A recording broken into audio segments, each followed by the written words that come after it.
আমার স্বামী পেশায় একজন ট্যাক্সি চালক ছিলেন। আমার স্বামীর নাম বিপ্লব। তিনি যে মালিকের ট্যাক্সি চালাতেন সেই ভদ্রলোকের বয়স 50-এর কাছাকাছি হবে, কিন্তু তিনি কেন যে বিয়ে করেননি তা আমাদের জানা ছিল না। তবে তিনি মানুষের খুব উপকার করতেন, এমনকি আমাদেরও তিনি বিভিন্ন সময় টাকা পয়সা দিয়ে সাহায্য করেছেন।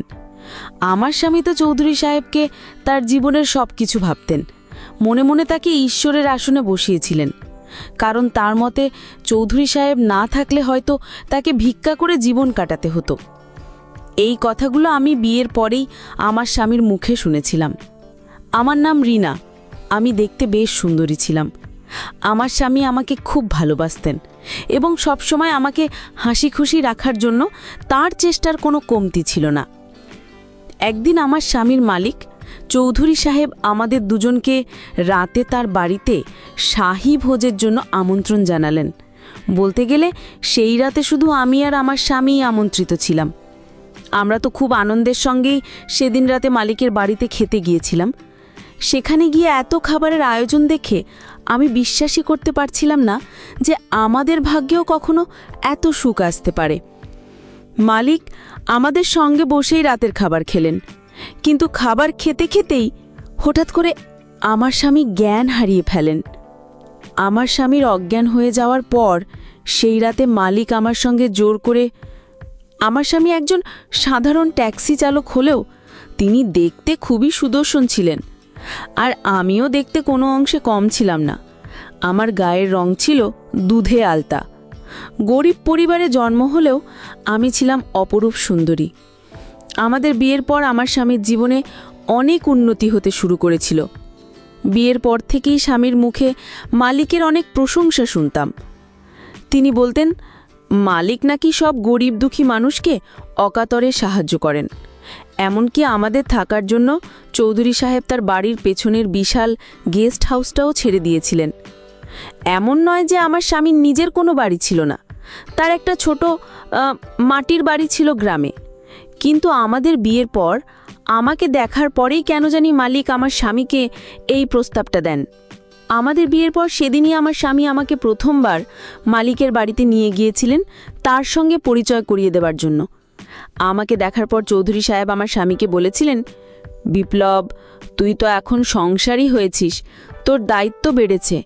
আমি চাই না তোর কোনো কষ্ট হোক। আমি তোকে নিজের ছোট ভাইয়ের মতোই দেখি। তাই আজ থেকে তুই তোর স্ত্রীকে নিয়ে আমার বাড়ির পেছনে গেস্ট হাউসে থাকবি। ওটা তো খালিই পড়ে আছে। আমার স্বামী প্রথমে লজ্জায় মালিকের এই বড় প্রস্তাবে রাজি হচ্ছিলেন না। আসলে আমরা দুজনেই মালিকের এমন অপ্রত্যাশিত প্রস্তাবে কিছুটা ঘাবড়ে গিয়েছিলাম, তাই প্রথমে রাজি হতে পারছিলাম না। কিন্তু তখন মালিক আমার স্বামীর সামনেই আমার গালে আলতো করে হাত রেখে বললেন, দেখো রিনা, তোমার স্বামী বিপ্লবকে আমি নিজের ছোট ভাইয়ের মতো স্নেহ করি। আমি কি তোমাদের জন্য এইটুকুও করতে পারি না? তোমরাই তো আমার সব। আর শোনো রিনা, তোমার যদি কোনো রকম অসুবিধা হয় তুমি নিঃসংকোচ আমাকে জানাবে।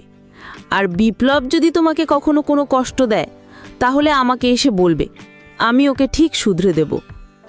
মালিকের এই আন্তরিক কথা শুনি আমরা তিনজনেই একসঙ্গে হেসে উঠেছিলাম।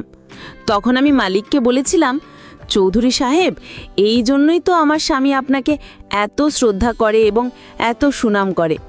আজ আমি নিজের চোখেই তার কারণ দেখতে পেলাম। আমার কথা শুনে আমার স্বামী আমাকে বললেন, রিনা, মালিকের পায়ে হাত দিয়ে প্রণামটা তো করো। আমি স্বামীর কথা শুনে আনন্দের সঙ্গে মালিকের পায়ে হাত দিয়ে প্রণাম করলাম। মালিকের কথা মতোই এর ঠিক 2 দিন পর আমরা তার বাড়ির পেছনের গেস্ট হাউসে চলে এসেছিলাম। আমি আর আমার স্বামী দুজনেই গ্রাম থেকে শহরে এসেছিলাম। তাই শহরে এসে চৌধুরী সাহেবের এত বড় গেস্ট হাউস দেখে আমার সব কিছু স্বপ্নের মতো মনে হচ্ছিল, কারণ ছোটবেলা থেকে তো মাটির বাড়িতে থেকেই বড় হয়েছি এবং অনেক অভাব অনটন দেখেছি। তাই স্বামীর সঙ্গে মালিকের গেস্ট হাউসে এসে আমি অত্যন্ত খুশি ছিলাম। মালিকের বাড়িতে আসার পর আমার স্বামী আমাকে ভালোবেসে বলেছিলেন, দেখলে তো রিনা, আমি তোমাকে বলেছিলাম না যে বিয়ের পর আমি তোমাকে রানীর মতো করে রাখব। আর দেখো, আজ মালিকের দয়ায় আমরা কত বড় একটা বাড়িতে থাকার সুযোগ পেয়েছি। কিন্তু আমরা স্বপ্নেও ভাবতে পারিনি যে মালিকের এই সাহায্যের পেছনে অন্য কোনো উদ্দেশ্য ছিল। তার ভেতরের খারাপ উদ্দেশ্যটা আমরা প্রথমে বুঝতে পারিনি। আমরা দুজন তো মালিককে একজন দয়ালু এবং মহৎ মানুষ মনে করতাম, কিন্তু তিনি যে আড়ালে অনেক নোংরা কাজ করতেন সেটা আমি অনেক পরে জানতে পেরেছিলাম। সেদিন আমরা দুজনে মিলে ভালো মন্দ রান্না করে একসঙ্গে খেলাম এবং খুব আনন্দ করলাম। এমনকি রাতে নিজে মালিক আমাদের সঙ্গে দেখা করতে এসেছিলেন। তিনি আমার মাথায় হাত বুলিয়ে জিজ্ঞেস করলেন আমাদের আর কিছুর প্রয়োজন আছে কি না। তখন আমি মালিককে বললাম, মালিক, আমাদের আর কিছুই লাগবে না, আমরা প্রয়োজনের থেকেও অনেক বেশি পেয়েছি। আপনার এই দয়া আমরা কোনোদিন ভুলতে পারবো না। তারপর রাতে যখন আমরা খাওয়া দাওয়া শেষ করে ওপরের ঘরে ঘুমোতে গেলাম, তখন হঠাৎ রাত 2টো নাগাদ মালিকের মূল বাড়ি থেকে একটা মেয়ের চিৎকার শুনতে পেলাম। কিন্তু বুঝতে পারছিলাম না এত রাতে কোনো মেয়ে মালিকের ঘরের ভেতরে কেন কাঁদছে, কারণ মালিকের বাড়িতে তো কেবল কাজের লোকেরাই ছিল এবং তার তো কোনো স্ত্রী ছিল না। তাহলে এত রাতে মালিকের ঘর থেকে কোনো মেয়ের কান্নার আওয়াজ কেন আসবে? মেয়েটির কান্নার আওয়াজ শুনে আমি আমার স্বামীকে জাগিয়ে বললাম যে মালিকের ঘর থেকে একটা মেয়ের কান্নার আওয়াজ আসছে। আমার স্বামী তখন বললেন, তোমাকে ওসব নিয়ে ভাবতে হবে না, তুমি চুপচাপ ঘুমিয়ে পড়ো। আর তাছাড়া আমি তো কোনো মেয়ের কান্নার আওয়াজ শুনতে পাচ্ছি না।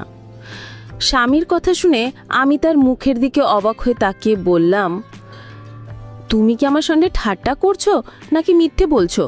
কারণ ওই মেয়েটির কান্নার আওয়াজ আমি স্পষ্ট শুনতে পাচ্ছি, আর তুমি বলছো তুমি কিছুই শুনতে পাচ্ছ না। আমার স্বামী তখন আমার হাত ধরে বললেন, দেখো, আমি চাই না তুমি এইসব ঝামেলার মধ্যে জড়িয়ে পড়ো, তাই তুমি চুপচাপ ঘুমিয়ে পড়ো, ওদিকে মন দেওয়ার কোনো দরকার নেই। স্বামীর কথা শুনে আমার আর কিছু বলার ছিল না, তাই তার সঙ্গে আর তর্ক না করে আমি চুপচাপ শুয়ে পড়লাম। কিন্তু যতক্ষণ ওই মেয়েটির কান্নার আওয়াজ আমার কানে আসছিল ততক্ষণ আমি ঘুমাতে পারিনি।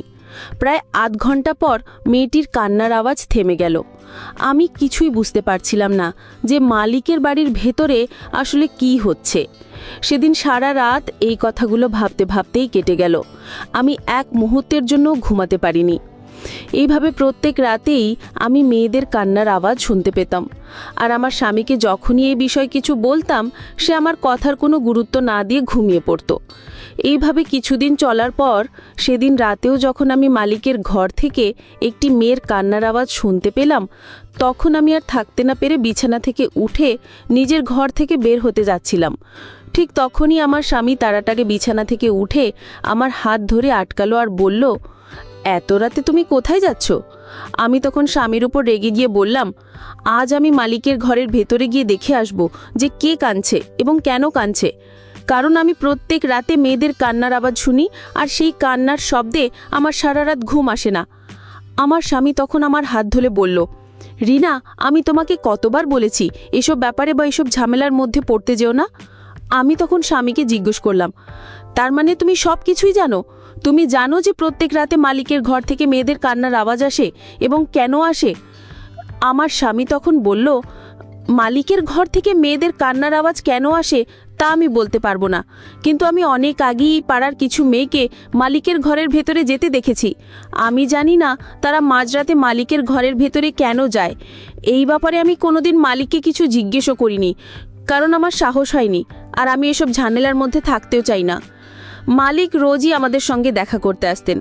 এইভাবে প্রায় 7 দিন কেটে যাওয়ার পর সেদিন দুপুরে যখন মালিক আমার সঙ্গে দেখা করতে এসেছিলেন, তখন আমি আর থাকতে না পেরে তাকে জিজ্ঞেস করেই ফেললাম, মালিক, আমি কিন্তু প্রত্যেক রাতে আপনার ঘরের ভেতর থেকে মেয়েদের কান্নার আওয়াজ শুনতে পাই। মালিক তখন আমার দিকে তাকিয়ে একটা রহস্যময় হাসি হেসে আমার কাছে এগিয়ে এসে আমার মাথায় হাত বুলিয়ে বললেন, এইটা তোমার মনের ভুল রিনা, আমার ঘর থেকে কেন কোনো মেয়ের কান্নার আওয়াজ আসবে? এই কথা বলে মালিক আর বিশেষ কিছু না বলে আমার ঘর থেকে বেরিয়ে চলে গেলেন। কিন্তু সেদিন আমি মনে মনে ঠিক করেই নিয়েছিলাম যে অনেক হয়েছে, এবার আমি নিজের চোখে দেখব যে প্রত্যেক রাতে মাঝরাতে মালিকের ঘর থেকে মেয়েদের কান্নার আওয়াজ কেন আসে। তাই সেদিন সবার চোখের আড়ালে লুকিয়ে মালিকের ঘরের ভেতরে ঢুকে পড়লাম এবং খাটের তলায় লুকিয়ে রইলাম। তারপর মাঝরাতে আমি নিজের চোখে যা দেখলাম তাতে আমার পায়ের তলার মাটিটাই যেন সরে গেল। আসলে মাঝরাতে একজন লোক তার স্ত্রীকে মালিকের ঘরের ভেতরে রেখে গেল। মেয়েটি তার স্বামীর হাতে পায়ে ধরে অনেক কান্নাকাটি ও কাকুতি মিনতি করছিল যাতে তাকে মালিকের কাছে রেখে না যায়, কিন্তু লোকটা নিজের চোখের জল ফেলতে ফেলতে তার স্ত্রীকে সেখানে রেখে মালিকের ঘর থেকে বেরিয়ে গেল। কিছুক্ষণ পরে মালিক ঘরের ভেতরে এলেন। আমি খাটের তলা থেকে সব কিছু লুকিয়ে দেখছিলাম। মালিক যখন ঘরের ভেতরে এলেন তখন মেয়েটি তার পায়ে ধরে কান্নাকাটি শুরু করে দিল এবং বলল, মালিক, দয়া করে আমার সর্বনাশ করবেন না, আমাকে যেতে দিন। তখন মালিক মেয়েটির দিকে এগিয়ে গিয়ে বললেন, বেশি নাটক করতে হবে না। তোর স্বামী আমার কাছ থেকে 1,00,000 টাকা ধার নিয়েছিল, আর 1 বছর হয়ে গেলেও সেটা এখনও শোধ করতে পারেনি। আমি তাকে 6 মাসের সময় দিয়েছিলাম, তাই এখন বেশি নাটক না করে আমার কথা শোন। এরপর মালিক যখন মেয়েটির হাত ধরে নিজের দিকে টানছিলেন তখন মেয়েটি অনেক জোরে জোরে কাঁদতে কাঁদতে মালিকের কাছে মিনতি করছিল, কিন্তু মালিক তার কোনো কথাতেই কান দিলেন না। সেদিন আমি মালিকের আসল রূপটা দেখেছিলাম। আসলে তিনি গরিবদের টাকা দিয়ে সাহায্য করার নামে তাদের স্ত্রী ও মেয়েদের ওপর নিজের নোংরা ইচ্ছা পূরণ করতেন, যে সত্যিটা আমি বা আমার স্বামী কেউই জানতাম না। মালিক যখন মেয়েটিকে জোর করে নিয়ে যাচ্ছিলেন তখন আমি আর সহ্য করতে না পেরে বিছানার নিচ থেকে বেরিয়ে এসে মালিকের সামনে দাঁড়িয়ে পড়লাম। মালিক আমাকে দেখে চমকে গিয়ে মেয়েটির হাত ছেড়ে দিলেন, আর সেই সুযোগে মেয়েটি সেখান থেকে পালিয়ে গেল। তারপর আমি মালিককে বললাম, ছি, আমি তো আপনাকে একজন ভালো মানুষ মনে করতাম, কিন্তু আপনি এতটা নোংরা এবং নিচু মনের মানুষ আমি স্বপ্নেও ভাবতে পারিনি। আপনি গরিব মানুষদের সাহায্য করার নামে তাদের স্ত্রী ও মেয়েদের সঙ্গে এই ধরনের ঘৃণ্য আচরণ করেন। মালিক তখন হঠাৎ করে আমার হাত চেপে ধরে আমার চোখের দিকে তাকিয়ে বলল, রিনা, আমি তোমাকে অনেক ভালোবাসি। যেদিন থেকে তোমাকে দেখেছি সেদিন থেকে আমি তোমার জন্য পাগল হয়ে গেছি।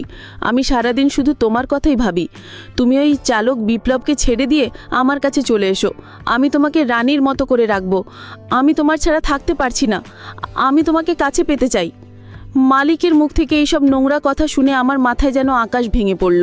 আমি তখন রেগে গিয়ে আমার হাতটা মালিকের হাত থেকে এক ঝটকায় ছাড়িয়ে নিয়ে বললাম, আমার স্বামী যেমন আপনাকে বড় ভাইয়ের মতন মনে করত, আমিও আপনাকে ঠিক সেই রকমই শ্রদ্ধা করতাম, কিন্তু আপনার মনে আমার প্রতি এত নোংরা চিন্তাভাবনা ছিল সেটা আমি ভাবতেও পারিনি। আর একটা কথা শুনে রাখুন, আমার স্বামী একজন সাধারণ চালক হলেও তিনি একজন সৎ মানুষ। তিনি আমাকে অনেক ভালোবাসেন এবং আমাকে রানীর মতোই রেখেছেন। আপনার ব্যাপারে সব কিছু জানার পর আমি আর এক মুহূর্তও এখানে থাকতে চাই না। আমি কাল সকালেই আমার স্বামীর সঙ্গে আমাদের গ্রামের বাড়িতে চলে যাব। দরকার নেই আমার আপনার মতন মানুষের সাহায্য বা টাকা পয়সার। এই কথা বলে আমি যখন ঘর থেকে বেরিয়ে যেতে যাচ্ছিলাম তখন মালিক আমার হাত ধরে বললেন, তুমি আমাকে কোথাও যেতে দেব না, তুমি শুধু আমার। আমি যখন মালিককে আমার হাত ছেড়ে দিতে বললাম তখন তিনি বললেন, তুমি যখন আমার ব্যাপারে সব কিছু জেনেই গেছো তাহলে এটাও জেনে রাখো যে আমি যেদিন প্রথম তোমাকে দেখেছিলাম সেই দিনই মনে মনে ঠিক করে নিয়েছিলাম যে তোমাকে আমি নিজের করে পাবই। মালিক যখন আমার হাত ছাড়ছিলেন না ঠিক তখনই আমার স্বামী ঘরের অন্য দরজা দিয়ে ভেতরে এসে মালিকের হাতটা আমার হাত থেকে জোর করে ছাড়িয়ে দিলেন এবং বললেন, আমি আপনাকে বিশ্বাস করে অনেক বড় ভুল করেছি, আর আপনি যদি আমাদের এখান থেকে যেতে না দেন তাহলে আপনিও কিন্তু অনেক বড় ভুল করবেন, কারণ আমি অনেক আগেই পুলিশকে ফোন করে দিয়েছি।